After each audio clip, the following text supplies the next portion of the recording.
Hello students, we are reading our fourth lesson, story of the rat trap. आज हमें यहाँ से पढ़ना है. इट वॉज लेट इन दिसंबर. इससे पहले हम जरा स्टोरी को रिमाइंड कर देते हैं कि अब तक हमने पढ़ा क्या क्या था. तो we have read that the rat trap is used as a metaphor in the story. Selma Lagerlof जो इसकी राइटर हैं उन्होंने इसको एक मेटाफर के तौर पे, एक रूपक के तौर पे यूज़ किया है. और in the story the main character is a vagabond who is living an monotonous life. He make rat trap by the wire.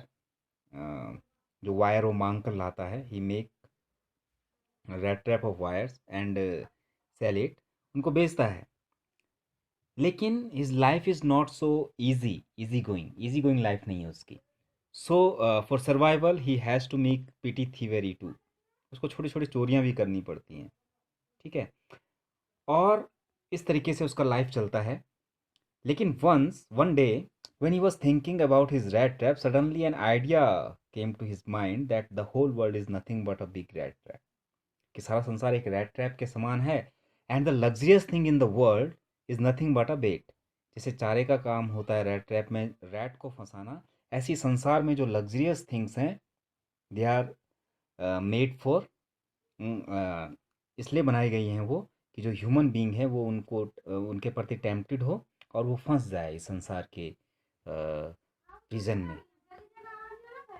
Okay. So what happen to him one day when he was on his way. अपने रास्ते पे था, rat trap selling कर रहा था. तो एक cottage में जाता है. एक किसान जो है उसका स्वागत करता है, उसको अपने पैसे दिखाता है कि मैंने ये पैसे कमाए हैं लास्ट मंथ. तो फिर वो उसके पैसे चुरा लेता है और फिर एक इम्पेनेट्रेबल फॉरेस्ट में फंस जाता है जब वो पैसे लेकर भाग रहा होता है या निकल रहा होता है वहाँ से. और जब इम्पेनेट्रेबल फॉरेस्ट में वो फंस जाता है तो अचानक से उसको रिमाइंड होता है उसका idea that the whole world is nothing but a big rat trap and the luxurious things are nothing but baits. तो ये आइडिया उसको फिर से उसके मन में आता है.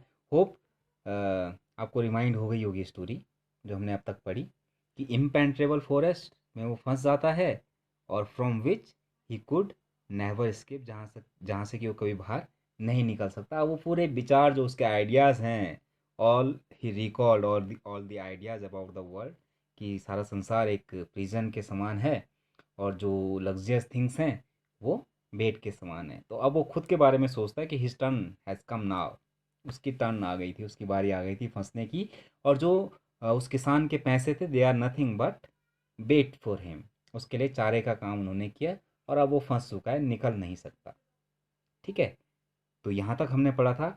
Let's start today's text. It was late December, darkness was already descending over the forest. This increased the danger and increased also his gloom and despair. Finally, he saw no way out and he sank down on the ground, tired to death, thinking that his last moment had come. But just as he laid his head on the ground, he heard a sound, a hard, regular thumping. There was no doubt as to what that was. He raised himself. Those are the hammer strokes from an iron mill. He thought there must be people nearby. He summoned all his strength, got up, and staggered in the direction of the sound. This is the paragraph. अब ये क्या था? ये जो समय था ये late दिसंबर का समय था और आप जानते हैं कि दिसंबर में बहुत ज़्यादा ठंड होती है. Darkness was already descending. Descending means होता है फॉलिंग ओवर द फॉरेस्ट. अब जो है उस फॉरेस्ट में अंधेरा छाने लगा. This increase the danger. And जब डार्कनेस बढ़ने लगी तो डेंजर भी इंक्रीज हो गया. And increase also his gloom and disappear. और उसका ग्लूम और डिसअपियर जो था, उसकी जो डिसअपॉइंटमेंट थी और जो दुख था वो बढ़ बढ़ गया अचानक से. फाइनली ही सा नो वे आउट. जब उसको कोई रास्ता नहीं मिला बाहर जाने का, he sank down on the ground. तो वो नीचे बैठ गया ग्राउंड पे, tired to death. He was so tired because he was going round and round of that forest, उस फॉरेस्ट में वो राउंड राउंड चक्कर काट रहा था तो थक गया था। टायर टू डेथ मतलब बहुत ही ज़्यादा थक गया था। Thinking that his last moment had come, और ये सोच रहा था कि उसका अंतिम समय आ गया। But just as he laid his head on the ground he heard a sound. जैसे ही नीचे लेटा उसे एक साउंड सुनाई दिया।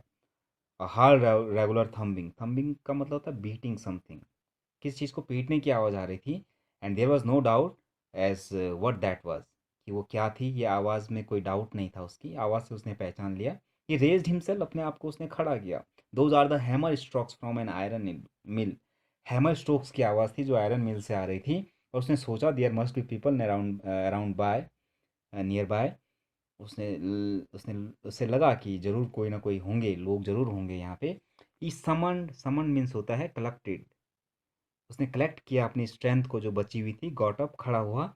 एंड स्टैगर्ड, स्टैगर्ड मीन्स होता है लड़खड़ाना, लड़खड़ा कर। वॉकड अनस्टेडली जिसको कहते हैं, as if about to fall. लड़खड़ा कर उस डायरेक्शन में चला जहां से कि साउंड आ रहा था। नेक्स्ट क्या होता है?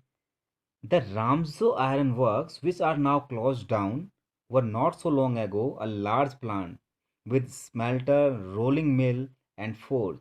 In the summertime, long lines of heavily loaded barges are scows slides down the canal, which led to a large inland lake, and in the winter time, the roads near the mill were black from all the coal dust which sifted down from the big charcoal crates. तो जहाँ से ये आवाज़ आ रही थी वो थी रामजो iron mill.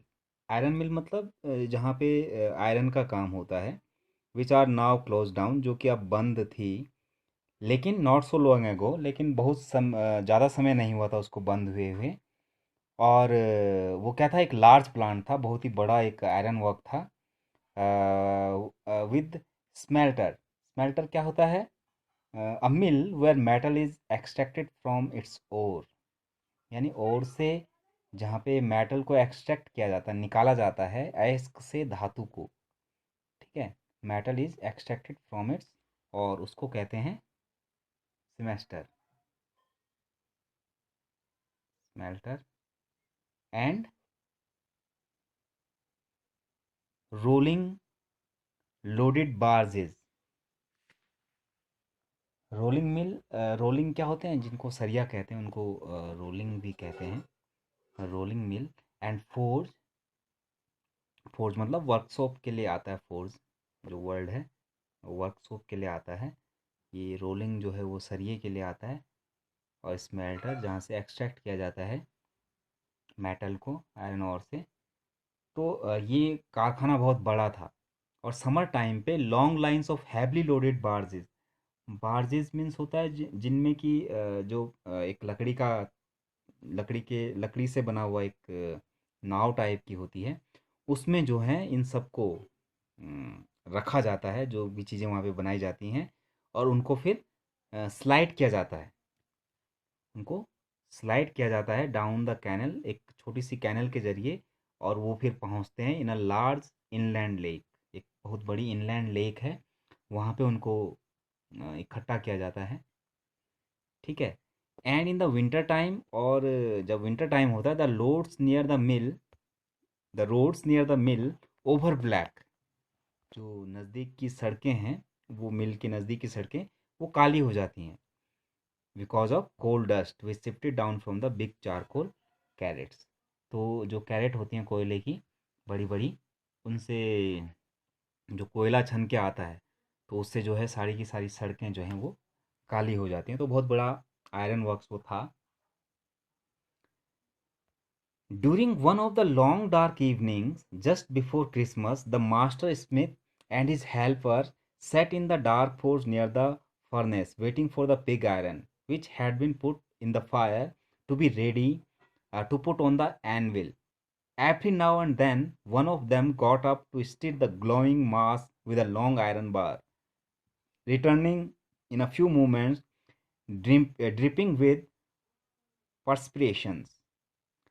Though, as was the custom, he war nothing but a long shirt and a pair of wooden shoes.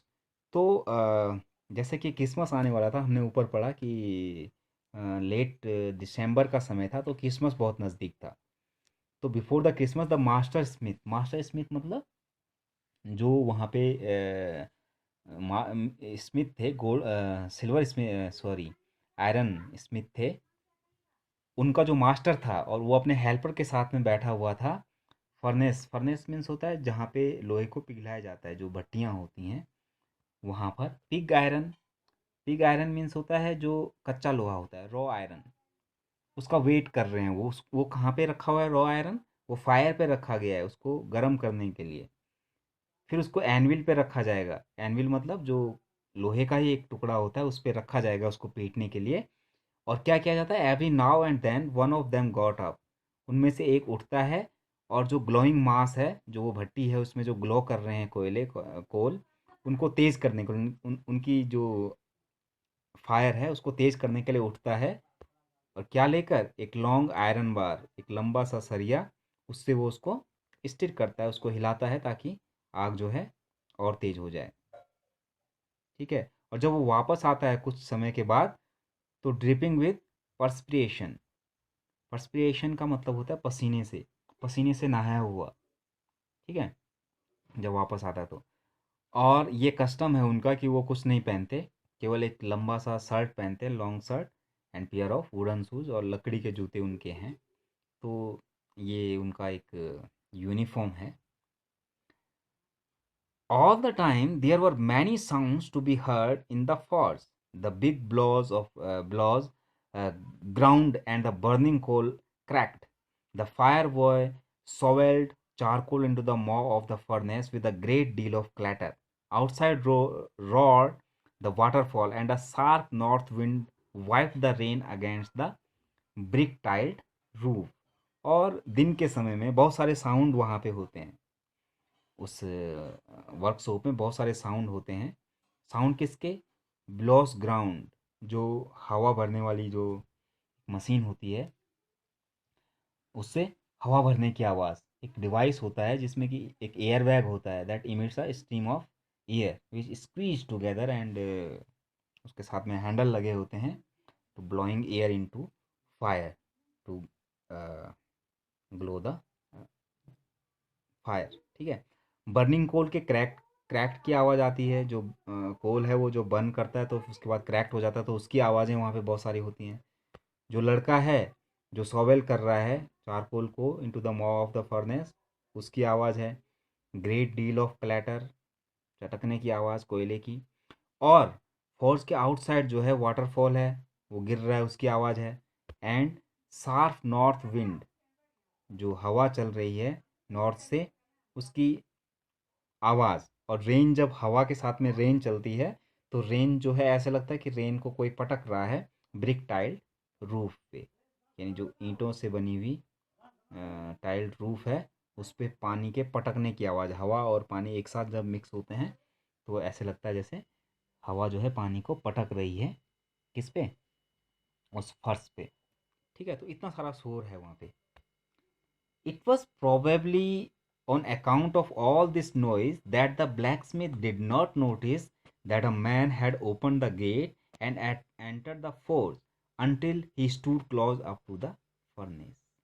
और probably, संभवतः, maybe, because of all these noises, blacksmith did not notice नहीं किया कि क्या है, एक जो एक स्ट्रेंजर है वो फौज में आ चुका है, जब तक कि वो बिल्कुल नज़दीक नहीं चला गया उनके, उस फर्नेस के, उस भट्टी के बिल्कुल नज़दीक नहीं चला गया। So that's all for today. We have read, यहाँ तक हमने पढ़ा है, फर्नेस तक। I am sending you word meaning of the text and some question answer. Okay, thank you class.